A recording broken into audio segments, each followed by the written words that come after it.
জীবনকে সামনে নিয়ে বাংলাদেশ জামাত ইসলামী আল্লাহর সন্তুষ্টি অর্জনের জন্য কাজ করে যাচ্ছে। এই পর্যায়ে বক্তব্য বা কথা নিয়ে আসার জন্য আহ্বান করছি আমাদের সুভাষ ইউনিয়ন শাখার সম্মানিত সেক্রেটারি হাফিজুর রহমান ভাই।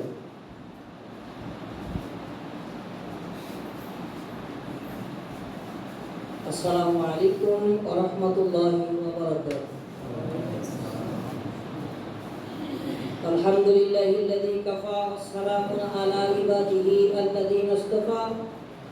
ফায়া আইয়ুহাল হাযিরুনা রাহমানি ওয়া রাহিমাকুমুল্লাহ। আউযু বিল্লাহি মিনাশ শাইতানির রাজীম। বিসমিল্লাহির রাহমানির রাহিম। ওয়ালতাকুম মিনকুম উম্মাতুন ইয়াদউনা ইলাল খায়র ইয়া'মুরুনা বিল মা'রুফ ওয়া ইয়ানহাউনা আনিল মুনকার উলাইকা হুমুল মুফলিহুন।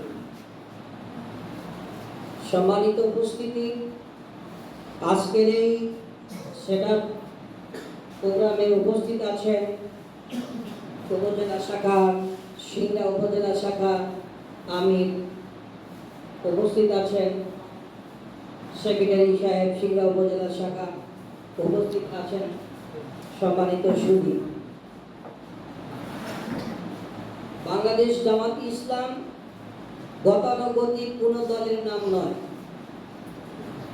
বাংলাদেশ জামাত ইসলাম গতানুগতিক কোন দলের নাম নয়। বাংলাদেশ জামাত ইসলাম একটি বিপ্লবের নাম। বাংলাদেশ জামাত ইসলাম যে লক্ষ্য নিয়ে কাজ করছে, আল্লাহর আইন, সৎ লোকের শাসন এই জমিনে প্রতিষ্ঠা করে দুনিয়ায় শান্তি এবং আখিরাতে মুক্তি। দুনিয়ায় শান্তি এবং আখিরাতে মুক্তি এটা যদি কানে পেতে চাই, তাহলে আল্লাহ রাব্বুল আলামিন বলেন, ওয়াত্তাকুম মিনকুম উম্মাতুন ইয়াদউনা ইলাল খায়র। তোমাদের মধ্যে অবশ্যই একটি সংগঠন থাকা দরকার, একটি দল থাকা দরকার। যেই সংগঠনের কর্মসূচি হবে দুইটি। একটি হচ্ছে ইয়া'মুরুনা বিল মা'রুফ, সৎ কাজের আদেশ দেবে,